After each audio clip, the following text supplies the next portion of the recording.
Bienvenidos a Cruce de Palabras por Telesur. Soy Luis Hernández Navarro y hoy nos acompaña en el estudio Arturo Peinberg.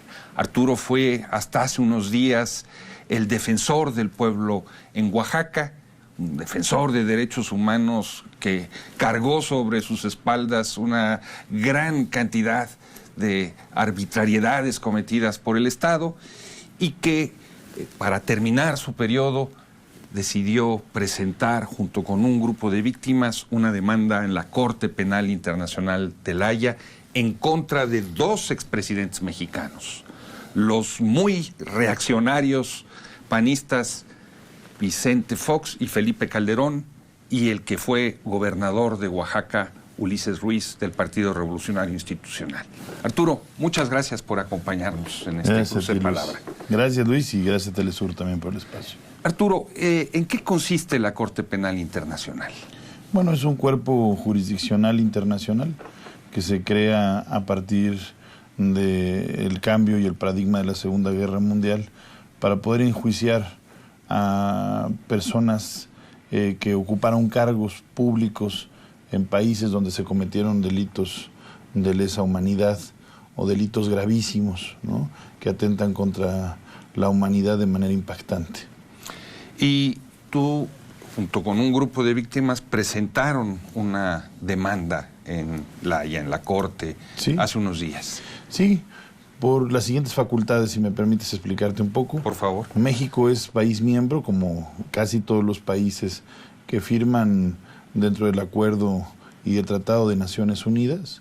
México es parte de este sistema que puede acceder por justicia ante la Corte Penal Internacional. Y en mi carácter de ombudsman en Oaxaca, tenía facultades en ese momento para poder presentar comunicados o denuncias ante la Corte Penal, cumpliendo con algunos prerequisitos.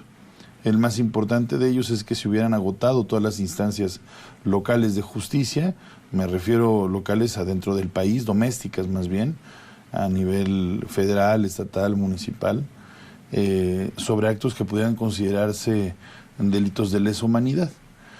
¿Quiénes nos rigen o nos determinan si se cometieron delitos de lesa humanidad? Es una especie de código que le llamamos el Estatuto de Roma, que es un estatuto que firmaron todos los países, donde se describen cuáles tienen que ser las características que envuelvan a un posible delito de lesa humanidad. Entonces, con facultades constitucionales y con la obligación de hacerlo, nosotros acudimos a la Corte Penal. La demanda que ustedes presentan son por hechos acaecidos en Oaxaca en el año 2006, pero también posteriormente. En el año 2006 y 2007, concretamente. Estamos hablando de que ese año hubo una gran protesta popular en ese estado, en donde se demandaba la remoción, la destitución del entonces gobernador Ulises Ruiz, y que ante esas protestas el gobierno estatal y el gobierno federal respondieron con una represión salvaje. ¿Es correcto esto? Es correcto. En Oaxaca, de hecho, el comunicado que presentamos, que le vamos a llamar a partir de este momento, si me lo permites, denuncia. La denuncia. La denuncia ante la Corte Penal que presentamos es sobre hechos relacionados durante el año 2006 y 2007, en Oaxaca, como tú bien lo colocas, después de una represión masiva que se da en el centro de la ciudad y que hechos posteriores derivan en desapariciones forzadas, ejecuciones extrajudiciales, tortura, desplazamiento forzado. Básicamente estos son los delitos de lesa humanidad que se cometieron. Y se cometen en el ánimo de una represión a la protesta social. Uno de los elementos nuevos que incorporamos nosotros dentro de esta denuncia es el hecho de que por primera vez en Oaxaca el gobierno, de manera muy clara y concreta y demostrable, utiliza el crimen organizado, en concreto a uno de los cárteles que operaba en México, que es el cártel de los Zetas, para reprimir la protesta social. Esto se vuelve después un hecho que se va haciendo contundente en varias partes de México. Entonces, aunque nosotros nos concretamos a analizar y a aportar pruebas sobre el año 2006 y 2007, También sensibilizamos a la Corte Penal con pruebas adyacentes de contexto, y lo que estamos planteando es que algo parecido sucedió en Ayotzinapa, en Tanguato, en Tatlaya, en Arantepecua.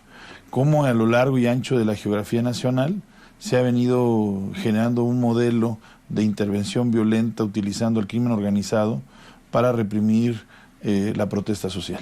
O sea, lo que nos estás diciendo es que esa represión en contra de la población de Oaxaca no fue solamente obra de las policías o de grupos extralegales, sino que abiertamente hubo un acuerdo con el crimen organizado para que ellos operaran acciones de represión. Sí, y muy concretamente se le incluye, se le nota en las denominadas caravanas de la muerte que estuvieron. ¿En qué consistían esas caravanas? Eran caravanas de ejecuciones, ¿no? De ejecuciones extrajudiciales, ¿sí?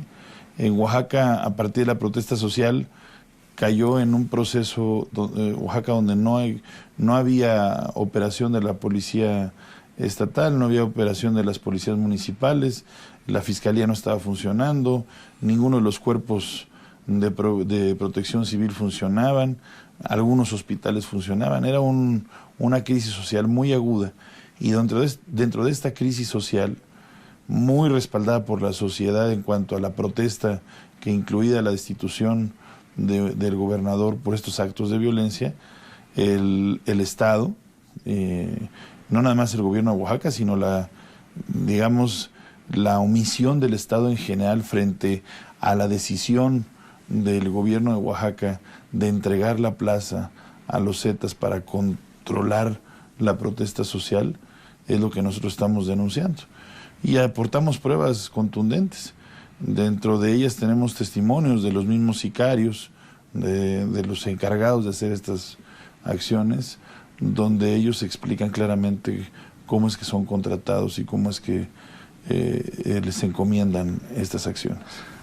En ese año 2006, la protesta no solamente levantó un pliego petitorio o salió a las calles, sino que se dio una forma de organización muy particular, la Asamblea Popular de los Pueblos de Oaxaca, una especie de organismo de tipo comuna, un protogobierno alternativo al gobierno oficial, que tenía sus propios policías, que buscaba resolver los problemas de justicia. No puede decir el gobernador en aquel entonces, Ulises Ruiz, que ellos eran subversivos y que estaban creando un clima de disolución social. Sí, nosotros las pruebas que tenemos básicamente es de que en Oaxaca se vivió un proceso de organización social profundo para cambiar el gobierno por la vía pacífica. Eso es lo que nosotros detectamos. O sea, fue pacífica esa protesta. Fue pacífica la protesta. Sí, en algunas ocasiones se detectan confrontaciones entre la policía y la ciudadanía, pero partimos del principio de que estas confrontaciones se dan por la falta de capacidad de los cuerpos policíacos de implementar protocolos en casos específicos como el de Oaxaca. Entonces no nada más fallan los protocolos policíacos, sino también los protocolos políticos. Ninguno de los dos lograron caminar, y esto nos habla de una falta de capacidad que deriva en una omisión criminal por parte del Estado, ¿no? Entonces la omisión del Estado propicia que se empiece a confrontar la población civil con la policía. Ahí sí sean actos de violencia, pero no se les podrían considerar actos subversivos. Arturo, en aquel año, estos grupos irregulares armados, encargados de la represión, asesinaron a un periodista estadounidense, a Brad Will. Sí. En otras ocasiones, cuando ciudadanos estadounidenses han sido asesinados en este tipo de conflictos, el gobierno estadounidense ha hecho una gran alaraca, pero tiene la impresión de que en esta ocasión guardó silencio prácticamente. Sí y no. Tal vez hubo un aparente silencio público, pero nosotros intuimos que una presión muy fuerte a nivel político. Este es uno de los elementos que llevan al gobierno a tomar una determinación de tomar una acción violenta el día 25. ¿El 25 de qué? De noviembre del mismo año, del 2006, donde ya de manera conjunta y visible aparecen las fuerzas federales reprimiendo la protesta social de manera ya activa, con métodos más violentos, utilizando en algunos casos armas de fuego, ¿sí?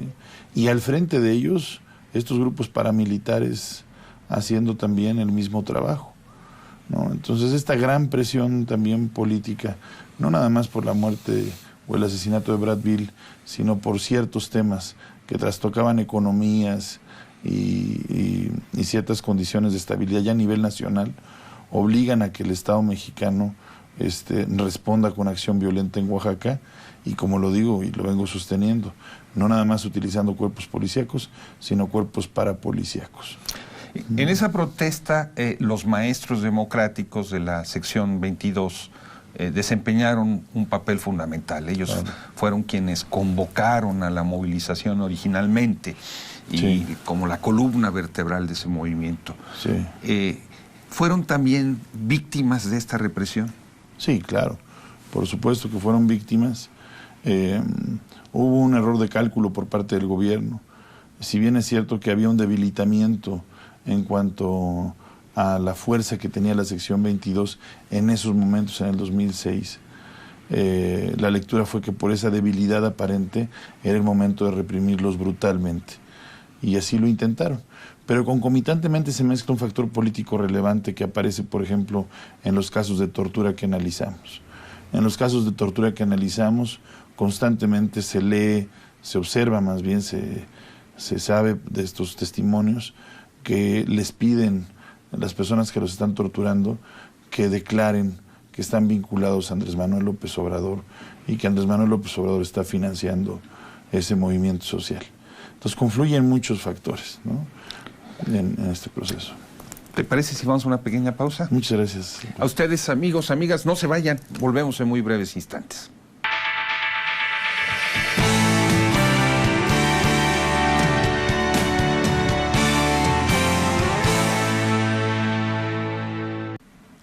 Estamos ya de regreso en este cruce de palabras, conversando con el licenciado Arturo Painberg, hasta hace unos días defensor del pueblo de Oaxaca.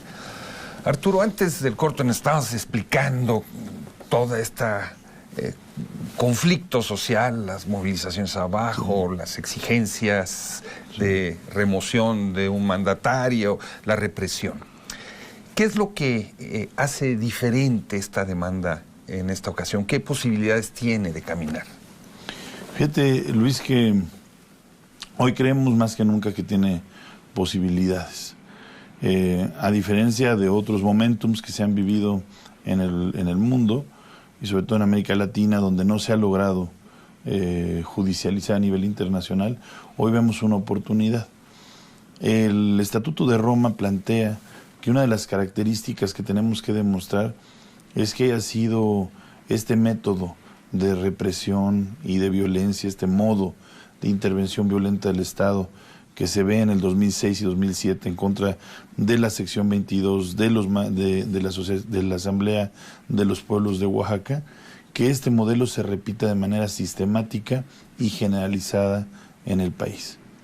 Entonces nosotros hacemos una serie de comparaciones desde la base técnica jurídica, donde planteamos en ese análisis de contexto de que en México se ha venido repitiendo, no a partir de Oaxaca, inclusive desde el 68 hasta Ayotzinapa, observamos, observando también los temas como Nochixtlán, como Tatlaya, Tanhuato, ¿sí? Todos estos procesos que hemos venido observando tienen patrones de conducta sistemáticos y evidentemente generalizados. Hoy los podemos detectar de manera técnica. Entonces, cumpliendo con este prerequisito, es que acudimos a la Corte Penal una corte penal y que está desde hace tiempo atendida de manera diplomática por el Estado mexicano. En los últimos años, Enrique Peña Nieto decidió mandar al ex presidente del Tribunal del Distrito Federal, Edgar Elías Azar, como un cabildeador muy importante ante los Países Bajos y los jueces de esta corte, porque ya preveían ellos que iban a venir o iban a terminar en la Corte Penal algunos de los casos, de los capítulos que se han vivido en México. Frente a este gran cabildeo que existe por parte del Estado, que existió por parte del Estado mexicano, nosotros veíamos ciertas limitaciones. Pero frente a estas limitaciones hoy vemos una gran fortaleza y la descubrimos en el artículo 14, fracción primera del Estatuto de Roma, que nos habla de la posibilidad de abreviar el proceso para que la fiscal especial de investigaciones de delitos de lesa humanidad pueda entrar directamente a la investigación. ¿De qué depende? De que el Estado mexicano se pronuncie porque se logre que se vaya directa a la investigación. Y en ese sentido tenemos esperanza de que en esta nueva época y en esta nueva etapa de la vida democrática del país, el Estado mexicano, que viene atravesando y recogiendo todas estas demandas de justicia, pudiera de manera congruente pronunciarse porque se investigue. Yo creo que en todo abona. Entonces, esta transicionalidad que vimos en México hoy, esas voluntades que vimos expresas durante los periodos de campaña para lograr justicia, podrían derivar en que se pronuncie el Estado mexicano por una investigación inmediata, y sentimos que los elementos técnicos de nuestra denuncia son suficientes para llevar a juicio a los responsables. ¿Tiene la impresión de que los expresidentes en México son intocables? Sí. Tanto en su corrupción como en las gravísimas violaciones a los derechos humanos que han cometido. El presidente Ernesto Zedillo, responsable de la masacre de Acteal del 22 de diciembre de 1997, en la que fueron asesinadas 45 personas por paramilitares protegidos y auspiciados por el ejército. Un grupo de víctimas trató de que fuera juzgado en Estados Unidos y ahí se paró todo ese caso judicial. En esta ocasión, ustedes van sobre dos expresidentes también.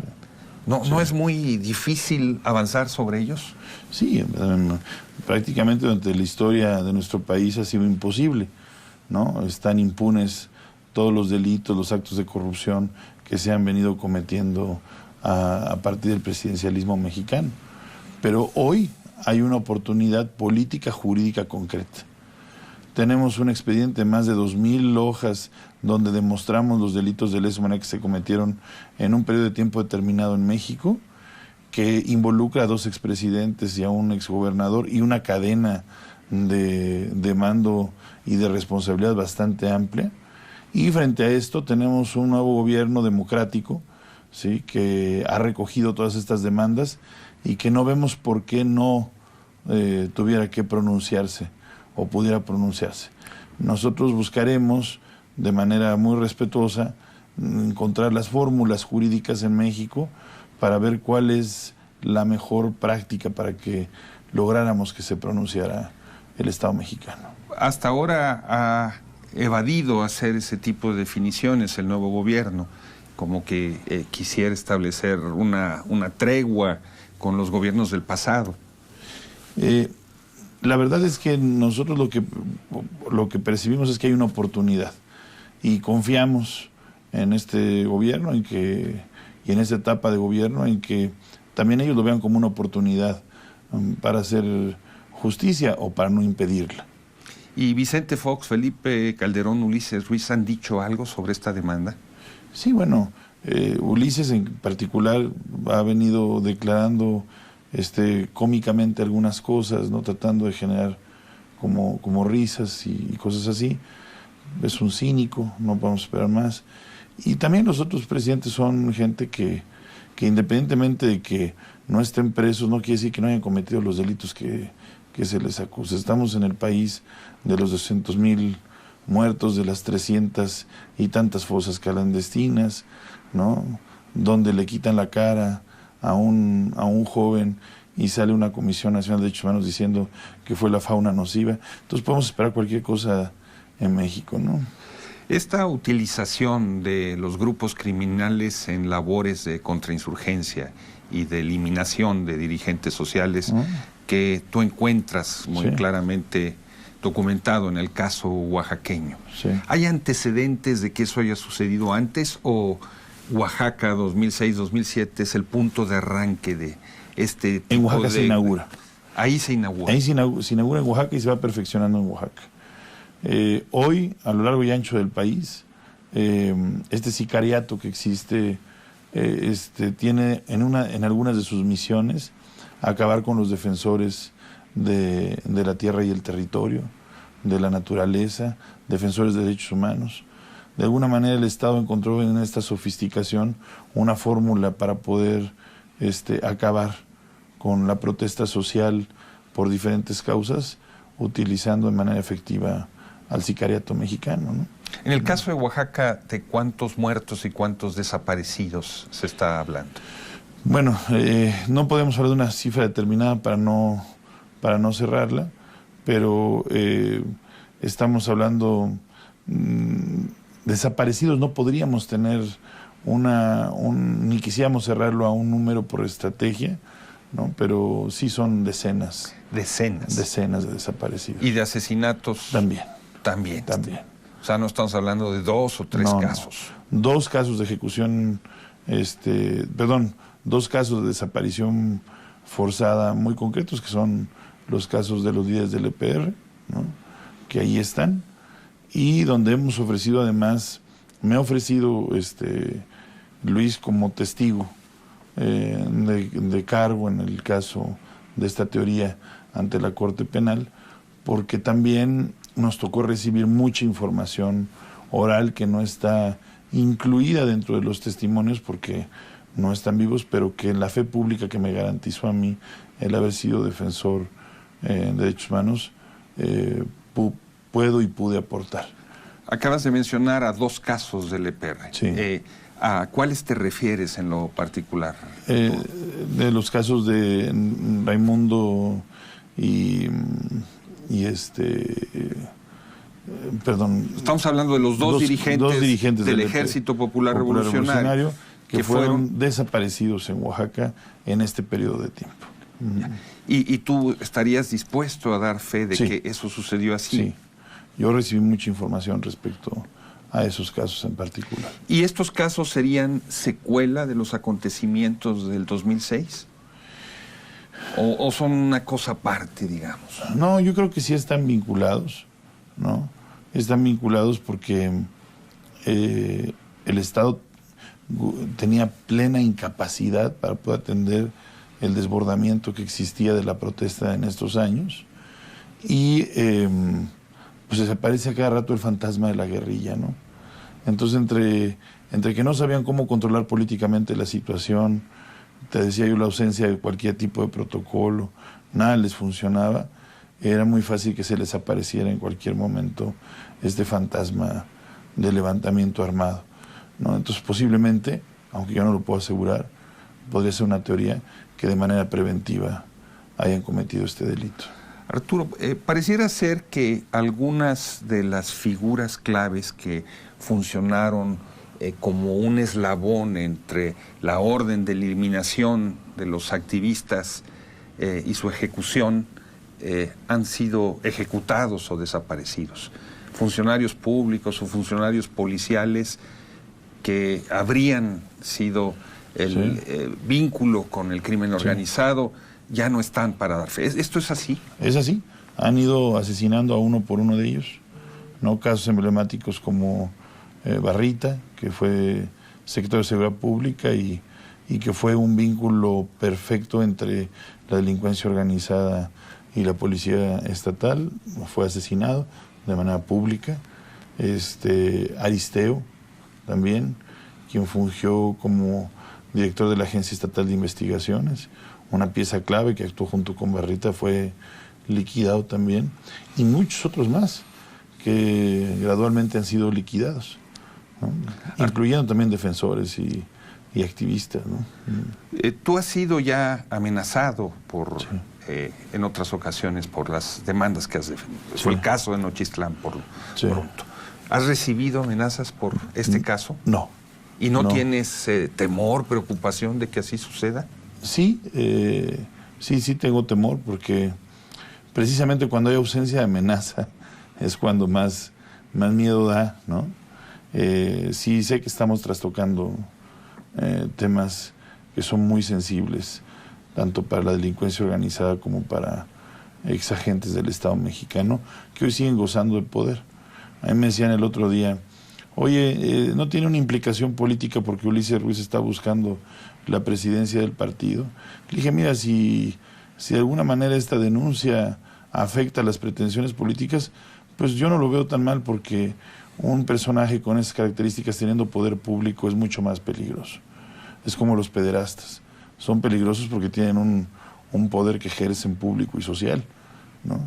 Entonces también los políticos que no han sido enjuiciados son de alta peligrosidad cuando tienen encargos públicos, ¿no? Una lucha por la justicia. Exactamente. Arturo, muchas gracias por estar Muchas con gracias, nosotros Luis. en este cruce de palabras. Y ustedes, amigos, amigas, muchas gracias por su amable compañía el día de hoy. Ya saben, los esperamos la próxima semana aquí por Telesur.